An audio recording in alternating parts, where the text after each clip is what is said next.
Continuando con el curso de cultivo de tejidos in vitro, en este video les voy a hablar de los tipos de propagación que podemos conseguir cuando queremos cultivar tejidos vegetales in vitro. Vamos a hablar de el cultivo in vitro de órganos, la obtención de callos, suspensiones celulares, protoplastos, los procesos de callogénesis, organogénesis y embriogenia y qué factores influyen para que se produzcan cada uno de esos procesos. En relación con la organogénesis vamos a hablar los factores que influyen, qué aplicaciones tienen, qué es eso de propagación clonal masiva y en qué sentido hay factores que pueden influir en ella, el cultivo de protoplastos y un concepto muy importante en cultivo in vitro como es la variación somaclonal. Fíjense que cuando nosotros en cultivo de tejidos tenemos una planta madre, nosotros podemos iniciar ese cultivo a partir de las diferentes partes que puede tener una planta. Y también del tipo de planta que utilicemos va a depender el tipo de respuesta morfogénica que vamos a obtener. Tenemos básicamente dos tipos de respuesta, la morfogénesis directa y la morfogénesis indirecta. ¿A qué nos referimos cuando hablamos de morfogénesis directa?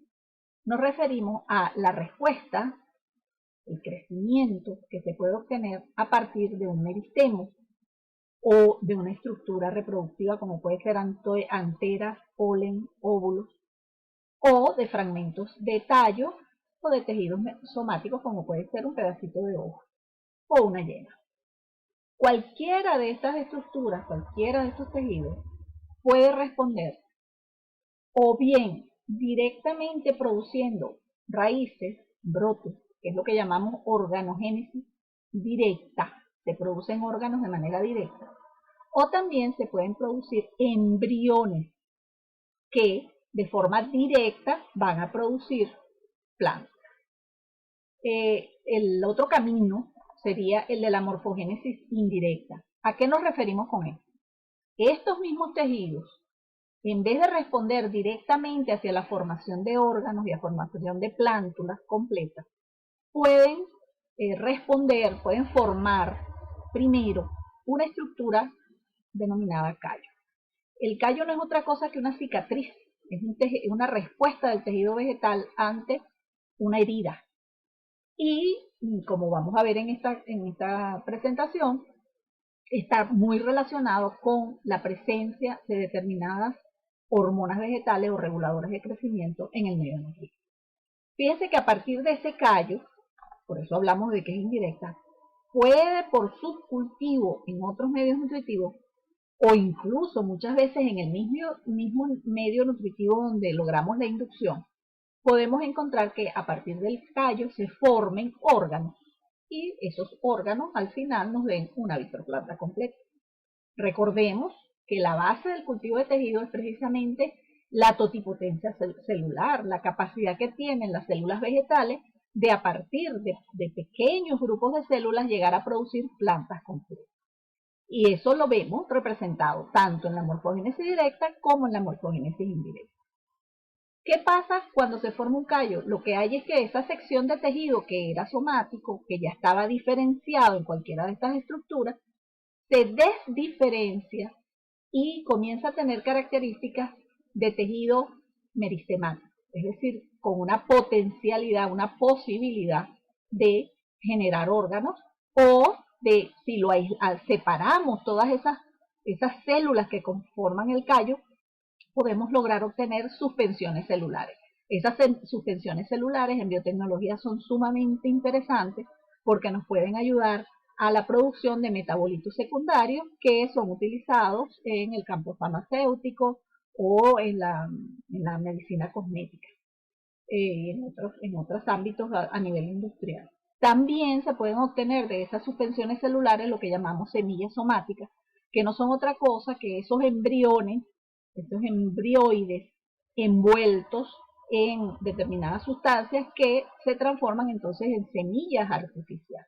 También podemos obtener, si esas células iniciales por procesos enzimáticos se les quita la membrana celular, podemos obtener protoplastos. Entonces fíjense que aquí vemos un camino que es indirecto. Y aquí vemos un camino directo a la formación de plantas. Al final, siempre en cultivo de tejido, por lo general en el cultivo de tejido, la intención final es obtener una vitroplanta, pero dependiendo de los objetivos de la investigación o del proceso de quien está utilizando este proceso, puede ser la obtención de estructuras intermedias, como puede ser, o de tipos de tejidos intermedios, como puede ser el callo.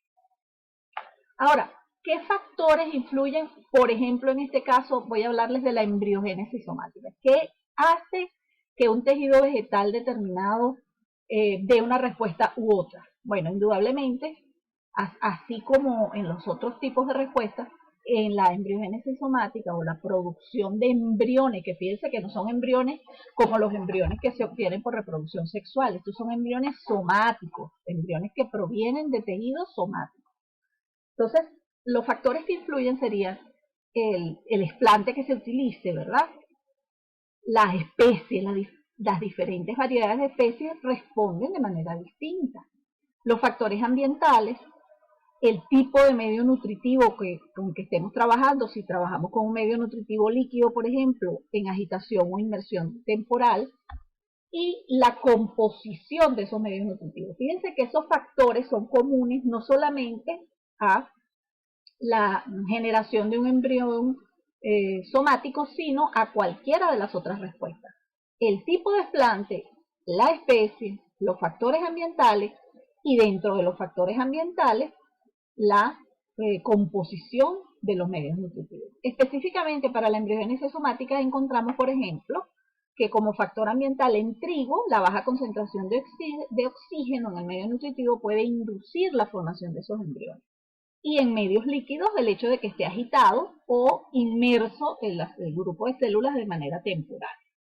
En cuanto a la composición de los medios nutritivos, encontramos que con el 30% de sacarosa o más se produce una embriogénesis somática, también disminuyendo las auxinas, suplementando con aminoácidos para que haya un suplemento de nitrógeno, el agregar caseína hidrolizada, agua de coco, carbón activado para controlar la oxidación, altas concentraciones de auxina, fíjense lo contrario, o disminuir la auxina o aumentar la concentración de auxina. ¿Por qué esta contradicción? Bueno, porque va a depender de la especie con la que estemos trabajando y la interacción entre los otros factores.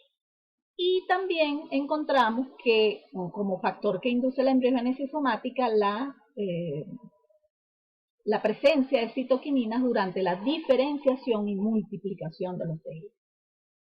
Con relación a la morfogénesis indirecta, que es, vamos a decir así, el centro de la exposición de hoy, encontramos que para la formación del callo, que ya lo definimos como un conjunto desorganizado de células capaces de dividirse y que pueden ser o bien meristemáticas o bien embriogénicas.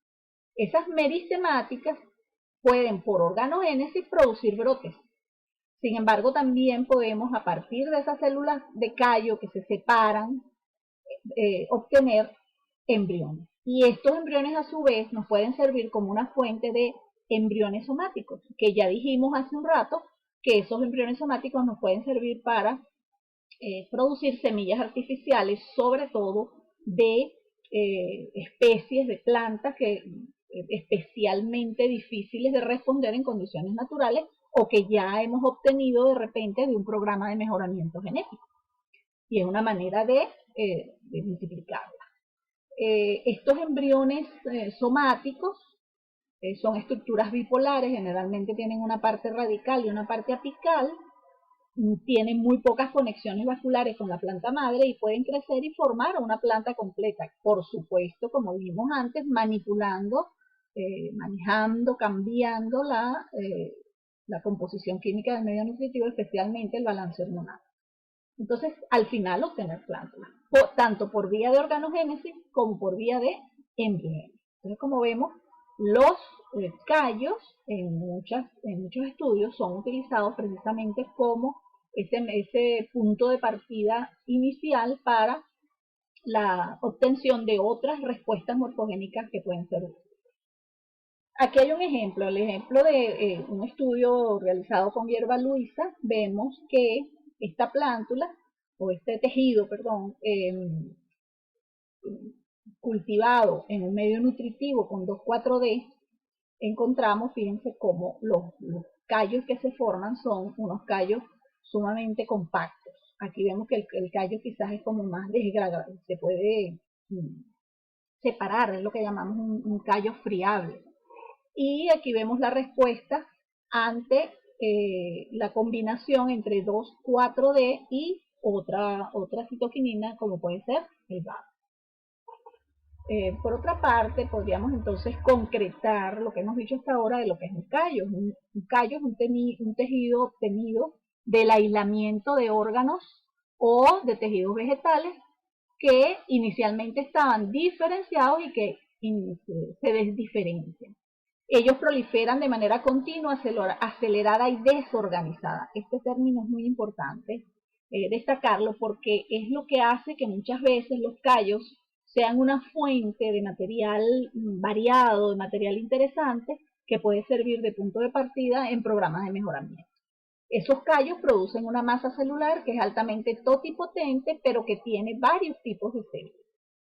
El mayor potencial morfogénico es a partir, o sea, de dónde se pueden obtener más callos, a partir de plántulas y embriones obtenidos in vitro, pero también a partir de hipocótilos, hojas jóvenes o inmaduras e inflorescencias inmaduras. Fíjense que estas masas celulares pueden ser de dos tipos, pueden ser una masa compacta y dura con células íntimamente unidas y una masa esponjosa con grandes espacios intercelulares granulosos y es lo que llamamos un callo friable. Dependiendo del tipo de callo que obtengamos, será más fácil su subcultivo o si lo que queremos obtener a partir de él, por ejemplo, son células que pueden servirnos después para cultivar protoplasto, entonces nos interesa más que sea un callo friable. Eso va a depender, la respuesta en un sentido o en otro, va a depender del origen del tejido, de la edad de los cultivos y de la composición del medio que se haya utilizado. Ahora, en cuanto a la composición del medio, lo más importante es el balance hormonal. Para obtener el balance entre las auxinas y las citoquinas.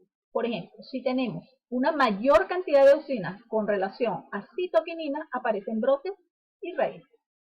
En caso contrario, cuando la cantidad de auxinas es menor que la cantidad de citoquininas, vamos a obtener la regeneración de embriones somáticos y órganos. Entonces, para obtener callos, ¿qué necesitamos? Un balance hormonal muy similar. Sin embargo, en clases anteriores hemos hablado cómo a veces este balance hormonal no tiene muchas veces que ver con la cantidad de una auxina que le estemos agregando, sino con el tipo de auxina. Por ejemplo, con relación a las auxinas, el 2,4-D tiene una mayor acción que el AIA y el 2,4,5-T una mayor acción que el CPA. Entonces, estas relaciones entre una auxina y otra o entre una citoquinina y otra deben ser tomadas en consideración porque a veces agregando, por ejemplo, 1 miligramo de 2,4-D y 2 miligramos de quinetina, aparentemente estamos agregando cantidades diferentes, pero el balance hormonal entre ellas es similar, lo que nos va a producir el desarrollo de un callo. ¿Por qué? Porque va a depender del tipo de citoquinina o el tipo de auxina que hemos utilizado. ¿Qué otros factores inducen entonces o qué factores inducen la formación de callos, es decir, la callogénesis? Concretando, diríamos que los callos son capaces de desarrollarse dependiendo del balance hormonal, ¿verdad? Los callos, decíamos, cuando la auxina y la citoquinina están en forma equilibrada. Los brotes, cuando la cantidad de auxina es menor que la citoquinina, y lo mismo los embriones, y las raíces, cuando la cantidad de auxina es mayor que la de citoquinina. Ahora, los callos, decíamos, pueden presentar aberraciones cromosómicas, mutaciones puntuales, ploidías, irregularidades cariocinéticas. Y esto va a depender de la edad del cultivo. Un cultivo viejo siempre tiene más posibilidades de que ocurran estas alteraciones que un cultivo joven. Y lo mismo la composición del medio. Muchos elementos en el medio pueden inducir estos cambios. Que estos cambios, vamos a ver más adelante, pueden ser favorables o pueden ser desfavorables dependiendo de cuál es el objetivo del cultivo que nosotros estamos haciendo. Ahora, ¿cómo pueden ser modificadas esa influencia a través del medio nutritivo? Bueno, va a ser influido cuando modificamos las proporciones no solamente de los reguladores de crecimiento, sino también de los azúcares,